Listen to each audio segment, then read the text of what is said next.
Jerusalem, the greatest city in the land of Israel, was under attack by the armies of Babylon, led by their mighty king, Nebuchadnezzar. After a long struggle, the city fell. Then Nebuchadnezzar carried back to Babylon the golden goblets from the holy temple and many thousands of Israelites. Upon his return home, the king chose a few of the most skillful, thoughtful, and handsome boys to live at the palace and learn the language and the ways of the Babylonians.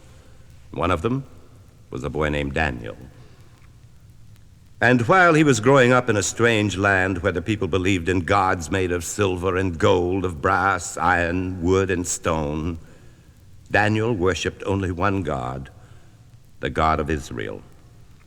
Years passed. Nebuchadnezzar died, and his son Belshazzar became king.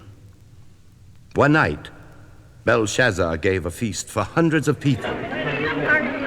When the wine was served, Belshazzar said to his servants, "Tonight we will drink from the golden goblets that my father took from the temple in Jerusalem."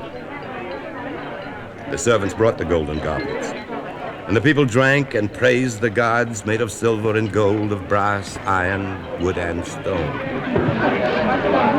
Suddenly, there appeared the finger of a man's hand, writing on the wall.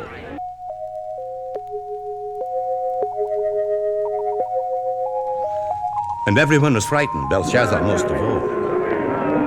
"What does it mean?" they cried. "What does the writing mean?" The king sent for his wise men, his magicians, and his fortune tellers, but none of them knew what the writing meant. And then the queen said, "There is just one man in the kingdom wise enough to tell you what the writing means, Daniel the Israelite." "Get him at once," said the king, and Daniel was brought into the banquet hall, and the king offered him a golden chain, a scarlet cloak, and promised to make him a prince if he could read the writing on the wall. "Keep your gifts," said Daniel. "I will tell you what the writing means. The words are mene, mene, tekel, peres." Mene, mene, tekel, peres. Mene, mene, tekel, peres. That was the writing on the wall. Nobody knew what it meant at all. Mene, mene, tekel, peres.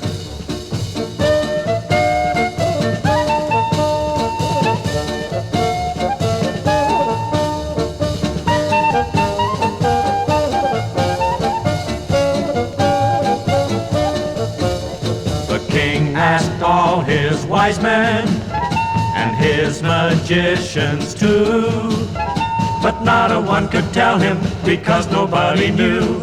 Mene, mene, tekel, peres.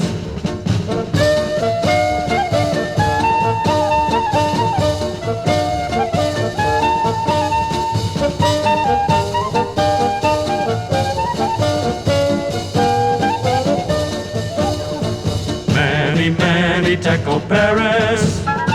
Mene, mene, tekel, peres. Then Daniel came into the hall and read the writing on the wall. Mene, mene, tekel, peres.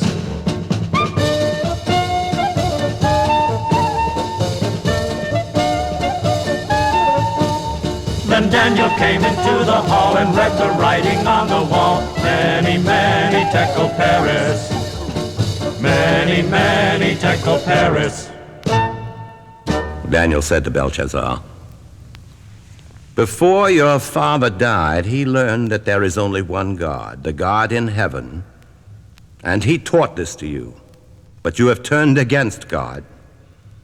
You have drunk wine from the goblet stolen from his temple and praised false gods which do not see nor hear nor know. The hand you see is the hand of the true God, and the words written by him mean this: Mene, mene, tekel, peres. God has judged your kingdom and brought it to an end. You have been weighed in the balance and found wanting. Your kingdom will be divided by your enemies, the Medes and the Persians."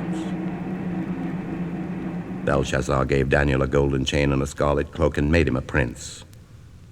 Before the night was over, Belshazzar was killed. and Darius the Mede became king.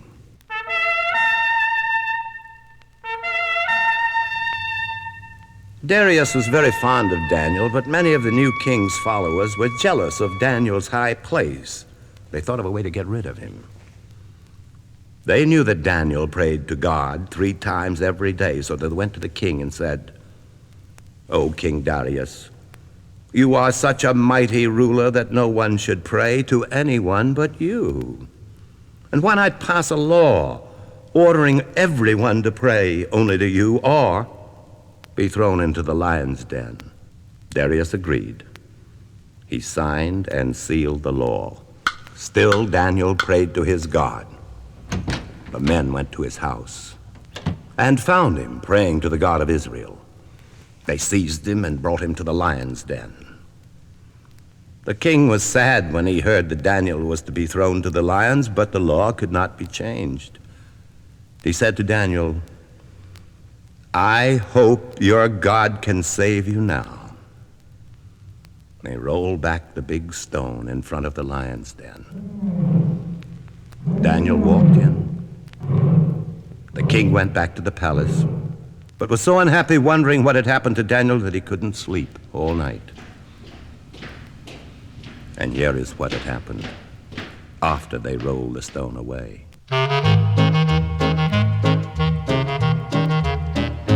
Daniel walked into the lion's den, kneeled down and said a prayer, because a dozen lions were waiting for him there.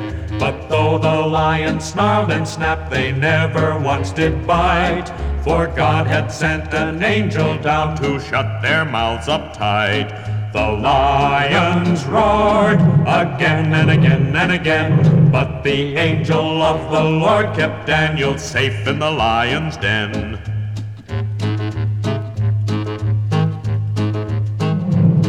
He stayed all night in the lion's den. When morning did arrive, at last they came for Daniel and found him quite alive. His enemies were most surprised that Daniel wasn't dead. The lions hadn't even harmed one hair upon his head. The lions roared again and again and again, but the angel of the Lord kept Daniel safe in the lion's den.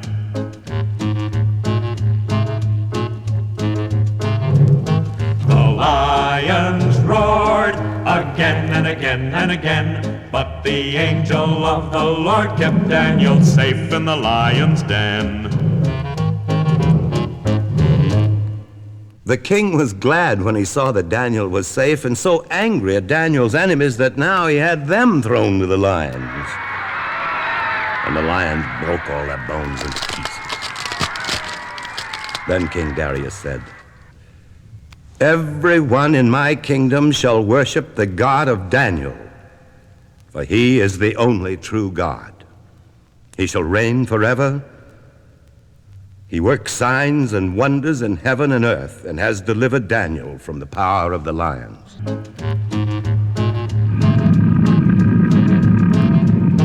The lions roared again and again and again, but the angel of the Lord kept Daniel safe in the lion's den.